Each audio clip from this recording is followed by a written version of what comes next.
I could almost remember sitting in many of my medical school classes and statistics always starting off with African Americans. So I realized if I wanted to get to men of color who have all these healthcare disparities, I have to go to them. Hey Daryl, Yes. Lorenzo, I'm so happy you guys volunteered to be a part of this Barbershop Health Network. The reason I chose you guys is because I know you guys have been cutting hair for over 30 years. You're well-respected and influential people in the community. And I just wanted to share some things about smoking cessation with you guys. Dr. Shah, you remember Mr. Khatib? Oh yeah, sure. The 43-year-old refugee from Bhutan. I've seen him many times in clinic. I can't find what's wrong with him. Do you think there's another element going on that we could address? We think about how we may say that we're depressed and how that might not even be in the language. What do you think we can do for patients who need such help? It's difficult because we don't really have a place right now for sensitive cultural issues to be addressed. When I was in medical school, I was really interested in Eastern and Western medicine. I decided I would spend a summer in rural China, partly because of my own background. My parents actually grew up there. I was terrified when I got there, and I was in a place where there was so shockingly little. I felt incredibly helpless. It felt like a drop in the bucket. What people didn't tell me about was just how lonely it can be out there.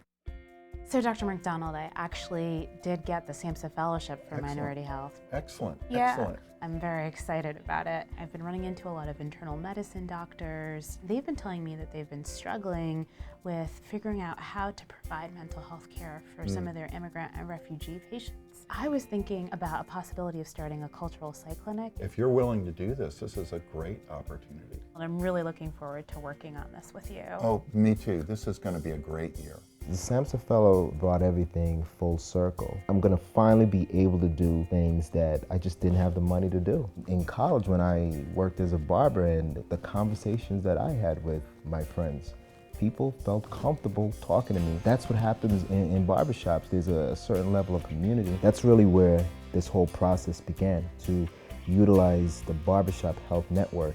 After coming back, I realized I went into this having no idea what was going to happen to me. I realized how valuable it would have been to speak with somebody who does this kind of work. So when I got the APA SAMHSA grant, I was like, hey, this is my chance to really do something. I decided I was going to bring all the leaders in global mental health within New York City together under the same roof. من ممنونم. واقعا خیلی زحمت میکشن. خیلی خوب رسیدگیشون عالیه. من خیلی خیلی راضی هستم. تشکر میکنم. Thank you so much. I found this clinic very helpful and I'm really grateful for it. I really wanted to take this opportunity and take the already diverse population of Grady, acknowledge them, and actually give them the appropriate mental health care that they had not been able to access. I'm gonna leave this in the barbershop and they can test their carbon monoxide level in the blood. Because quitting smoking is one of the most important things it can do to change overall well-being. Here we go. We've been able to establish several community partners. We were able to establish relationships with the Department of Public Health. They actually use the barbershops as a site to do flu screenings. So I established the Global Mental Health Forum in an attempt to build the local community here. There's amazing people doing amazing work all the time who never really met each other. The concept was that we would invite all 6 different academic institutions as speakers and people from all disciplines to come and attend and have a discussion together.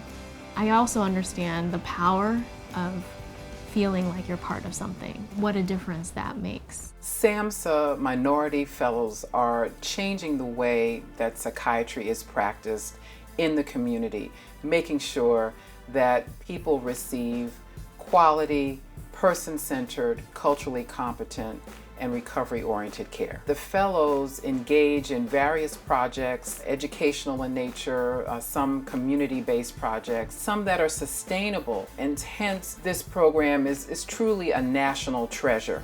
The APA Minority Fellowship Program is an opportunity for us to think about ways we grew up, how our culture really impacts our day-to-day interactions. We can make the broader range of physicians understand what culture brings to the table. We begin having these community programs, programs within our institution, programs at the hospitals that we work at, and even beyond that, going globally to really affect change. And these are opportunities many of us would not have without the Minority Fellowship Program. I feel like this is my purpose. That's why I'm here. That's why all these people before me paved the way for me to be here.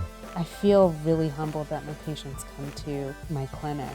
They are resilient individuals. Just the fact that they can make it to my door and acknowledge that there's another human who's willing to understand them and help them. SMAHSA gave me a community, and it made me feel like somebody had my back.